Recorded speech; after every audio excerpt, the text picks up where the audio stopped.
तर इतके लिबरल आहेत की त्यांनी कुठेच म्हणजे आम्हाला असं बंदिस्त करून नाही ठेवलं होतं. त्यांनी आम्हाला सीन एक्सप्लेन करायचे, त्याच्यानंतर आम्हाला जसं तो पर्सिव्ह व्हायचा आम्ही तो करायचो. तर फ्रीडम इतकं होतं, त्यामुळे मला वाटतं आर्टिस्टला वावरायला खूप बरं पडतं. आणि प्रॅक्टिकल, नक्कीच प्रॅक्टिकल, कारण खूप मॉडर्न मुलगी आहे, आजच्या काळातली मुलगी आहे. ती समोरून जाऊन एका मुलाशी मैत्री करते आणि जेव्हा बाकीचं जग त्याचा विरोध करत असतं, म्हणजे HIV पॉझिटिव्ह तो ठरल्यानंतर, तरीही तिला कोणाची भीती नसते. ती तरीही त्याला सपोर्ट करते, त्याचा हात धरते. सो ऑब्व्हियसली प्रॅक्टिकल मुलगी तर आहेच.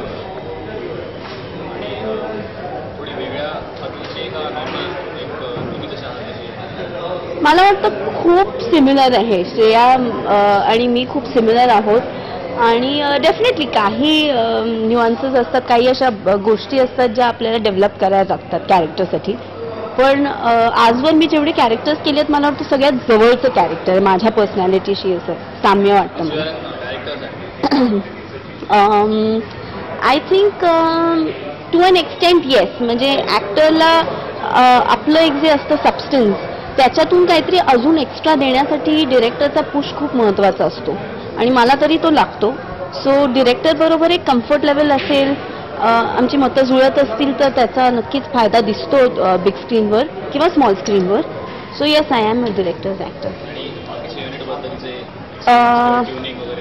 खूपच छान होतं, खूपच टेन्शन फ्री वातावरण होतं. म्हणजे असं कधीही वाटलं नाही की आपण फिल्मचं शूट करतोय किंवा काही ते अवघड. इव्हन सब्जेक्ट एवढं ॲक्च्युली म्हणजे सिरियस सब्जेक्ट आहे, पण ओव्हरऑल एक्सपिरियन्स इतका सहज, सोपा आणि स्मूथ होता की कधीच असं दडपण आलं नाही की आज आपल्याला एवढे सीन करायचे आहेत. किंवा इव्हन तो एक महत्त्वाचा सीन जो तुम्ही क्लायमॅक्समध्ये बघता, तो सीन पण शूट करताना खूप सहजरित्या आम्ही केला. त्याच्याबद्दल जास्त असं चर्चा किंवा डिस्कशन न करता एक बेसिक आम्हाला सरांनी गाईडलाईन्स दिले की असं असं अपेक्षित आहे आणि तो एक्झिक्यूट केला.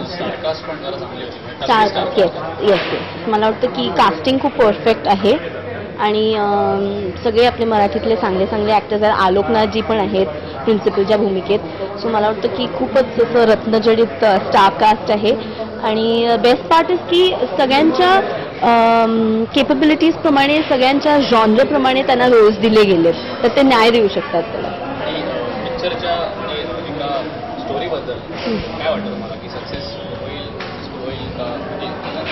मला सध्या तरी सिरियस टॉपिक आहे, पण ते खूप असं डार्क रीतीने हँडल नाही केलंय.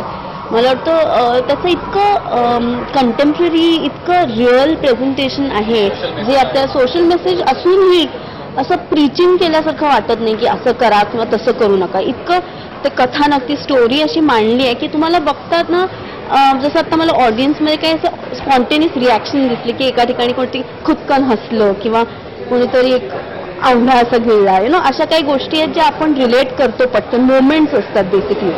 सो त्यामुळे ते जड जात नाही. बघताना असं नाही वाटत की अरे बापरे डिप्रेशन आलंय, टेन्शन आलंय, कशी फिल्म आहे, HIV, असं नाही आहे. खूप प्रेझेंटेशन सुंदर असल्यामुळे आय थिंक ऑडियन्सना आवडते असं मला ऑलरेडी दिसायला लागलं.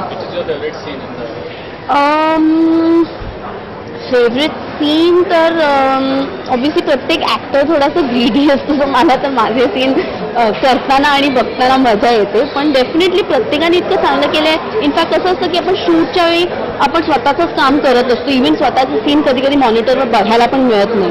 तर एक टोटॅलिटीमध्ये आपण जेव्हा बघतो, डबिंगच्या वेळी बघतो पण ते तुटक असतं. तर आत्ता जेव्हा आपण बघतो, इतरांचं काम पण बघतो, फायनल पोस्ट प्रोडक्शन नंतर म्युझिक इफेक्ट दिल्यानंतर असं वाटतं की अरे वा, एक छोटीशी लाईन पण किती इफेक्टिव्ह वाटते. किंवा इतके चांगले कलाकार, तर मला वाटतं प्रत्येकाला त्यांच्या फेवरेट्सनुसार काहीतरी वेगळंच आवडेल.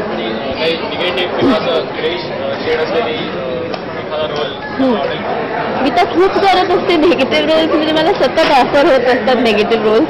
आय डोंट नो वाय, पण मला भरपूर निगेटिव्ह रोल्स ऑफर होत असतात. आणि डेफिनेटली मला वाटतं ॲक्टरला करायला मजाच येते निगेटिव्ह रोल, कारण करण्यासारखं काहीतरी असतं. तर आपण एकदमच खऱ्या आयुष्यात असे निगेटिव्ह नसतो. तर एक जो मे बी अंश असेल कुठेतरी, एक ब्लॅक साईड, एक ग्रे साईड म्हणा, त्याची इन्स्पिरेशन घेऊन आपल्याला जास्त आपलं इमॅजिनेशन लावून क्रिएटिव्हिटीने ते सादर करायला लागतं. तर नेगेटिव्ह करण्यामागे आय एम शुअर की खूप काही जास्त करायला मिळतं. पॉझिटिव्हमध्ये तुम्ही फक्त थोडंसं रडू शकता, थोडं हसू शकता, पण negative is much more exciting असं मला पर्सनली वाटतं.